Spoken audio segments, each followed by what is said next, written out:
آج ہماری دعائیں بے اثر کیوں ہیں؟ صحابہ تو 2 رکعت نفل پڑھ کے بڑے بڑے مسائل حل کرتے تھے، لیکن آج ہماری دعائیں بے اثر ہو چکی ہیں۔ دعاؤں میں اثر کہاں چلا گیا؟ کئی وجوہات ہیں جس وجہ سے دعا قبول نہیں ہوتی، کئی وجوہات ہیں۔ سب سے پہلی یہ ہے کہ ہم لاپرواہی سے دعا کرتے ہیں، رسمی رواجی طور پہ ہاتھ اٹھا دیتے ہیں، ہاتھ اٹھانے کے بعد چہرے پہ پھیر کے چلے جاتے ہیں، معلوم نہیں میں نے زبان سے کیا کہا۔ حدیث کے اندر آتا ہے، فرمایا کہ اللہ لاپرواہ کی دعا قبول نہیں کرتے، لاپرواہی سے دعا کرنے والے کی دعا کو اللہ قبول نہیں کرتے۔ دوسری بات یہ ہے کہ ہم یقین سے دعا نہیں کرتے، دعا کرنے سے پہلے یقین ہو ہمیں کہ اللہ سننے والا ہے، اللہ ہر حال میں قبول کرے گا میری دعا کو۔ ہمارا جو یقین نہیں رکھتا مایوس آدمی ہوتا ہے، اللہ اس کی دعا کو بھی قبول نہیں کرتے۔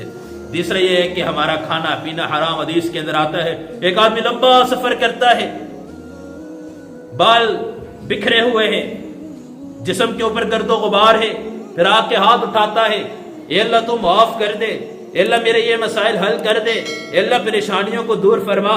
اللہ فرماتے ہیں کھانا اس کا حرام ہے، پینا اس کا حرام ہے، لباس اس کا حرام ہے، ساری ماکولات اور مشروبات حرام کی استعمال کر رہا ہے، اور کہہ رہا ہے کہ اللہ تو میری ضرورت کو پوری کر۔ کہاں اللہ اس کی دعا کو قبول کریں گے؟ ایک یہ کہ اپنے کھانے کو بھی، اپنے کھانے پینے کی چیزوں کو پاک کرنا۔ ایک اور وجہ یہ بھی ہے کہ تعلقات ہر ایک سے رکھنا، قطع تعلقی کی وجہ سے بھی اللہ دعا قبول۔ دل میں کینہ بغض رکھا ہوا ہے، دل میں کینہ ہے، بغض ہے، اوپر سے جی جان اچھے انداز سے گلے بھی ملتے ہیں سب کو، دل میں اس کی نفرت ہے۔ نہیں، قطع تعلق بھی نہ ہو، دل میں کینہ بغض بھی کسی کے بارے میں نہ ہو، بھائی بھائی سے ناراض ہے، بہن بھائی کی نہیں بنتی آپس میں، پڑوسی ہیں ایک دوسرے کے گھر کے، کئی مہینے گزر گئے نہیں گے، قطع تعلق کی۔ تیسرا یہ ہے اس کے بعد کہا کہ گناہ کی دعا جو کرتا ہے یا جس گناہ سے دعا کرتے فوراً اس گناہ کو فوراً چھوڑ دے۔ گناہ کی دعا بھی اللہ قبول نہیں کرتے، اور اگر گناہ کے اندر ہے اور اس گناہ کو بھی فوراً چھوڑ دے، لیکن اللہ قبول کرتے یا نہیں کرتے؟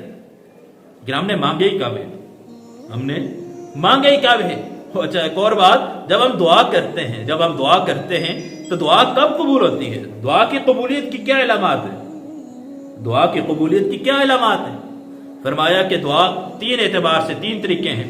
ایک تو یہ ہے کہ اللہ دیکھتے ہیں کہ میرا بندہ اس قابل ہے، جو یہ مانگ رہا ہے میں اس کو فوراً دے دوں، اس میں بہتری ہے یا تاخیر سے دے دوں۔ اللہ تو پیار کرنے والے ہیں، اللہ تو محبت کرنے والے ہیں، 70 ماؤں سے زیادہ پیار کرنے والے ہیں، تو ماں جسے بچے کو نقصان دہ چیز نہیں دیتی۔ انگارہ ہو، اگر بچہ ہاتھ لے کے جائے تو ماں روکتی ہے، یہ نہیں ہے کہ بچے کی خواہش ہے تو اٹھا کے دے دو۔ آگ کی طرح، ہیٹر کی طرح، کسی نقصان دہ چیز کی طرف بچہ جاتا ہے تو ماں اس کو روکتی ہے۔ تو اللہ رب العزت سے 70 ماؤں سے زیادہ پیار کرنے والے ہیں، اب کس طریقے پہ اللہ برداشت کرے؟ ایک بندہ اپنی نسمجھی کے اوپر مانگ رہے کہ اللہ تو مجھے مالدار کر دے، اللہ تو مجھے بہت سا مال دے دے۔ اللہ کو معلوم ہے، نہ سمجھ ہے، مال تو مانگتے ہیں، مال آ گیا تو تکبر میں مبتلا ہو جائے گا، شیطان کی طرح یہ بھی دھتکارا جائے گا، کہیں نافرمان نہ ہو جائے، فاسق اور فاجر نہ بن جائے، کہیں اس کو یہ مال کفر تک لے کے نہ چلا جائے۔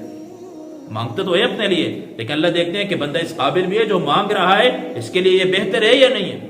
اگر بہتر ہوتا ہے تو اللہ اس کو فوراً دے دیتے ہیں۔ دعا ہر حال میں قبول ہوتی ہے۔ دوسرا یہ ہے یا اللہ اس کو مؤخر کر لیتے ہیں، آخرت کے لیے رکھ لیتے ہیں، آخرت میں ذخیرہ کر لیتے ہیں اللہ اس دعا کو۔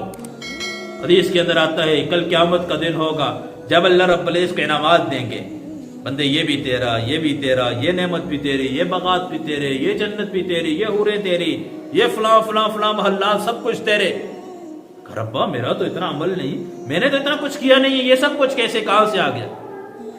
کہا دنیا میں تو مانگتا تھا، دنیا میں دعائیں کرتا تھا، اس وقت دینا تیرے لیے بہتر نہیں تھا، وہ دعائیں میں تیرے لیے آخرت میں ذخیرہ کر کے جمع کرتا رہا کہ آخرت میں اس کا بدلہ اس کو دیا جائے گا۔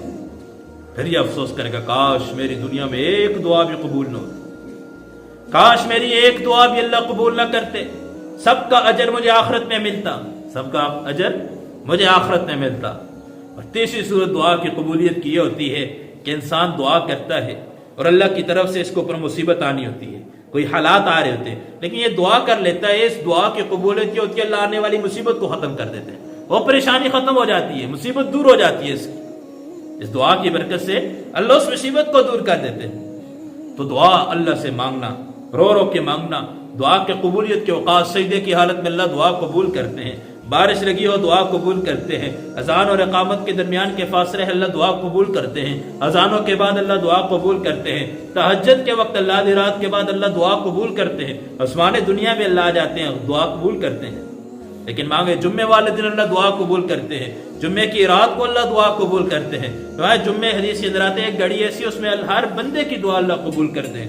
بعض کہتے ہیں 2 خطبوں کے درمیان دعا، لیکن 2 خطبوں کے درمیان دعا کرنے کا مسئلہ یہ ہے کہ انسان جب خود 2 خطبوں کے درمیان امام بیٹھ جائے تو اس وقت ہاتھ اٹھا کے بھی دعا نہیں کرنی، زبان سے بھی دعا نہیں کرنی، دل میں اللہ سے مانگنا ہے۔ دل میں اللہ تو دل کی بھی سنتے ہیں نا، اللہ ہماری طرح تو نہیں ہے کہ جو بات اونچی آواز سے کہیں گے تو وہی سنیں گے، اللہ تو دل میں اٹھنے والے خیالات کو بھی جانتا ہے۔ تو دل میں دعا کرنا،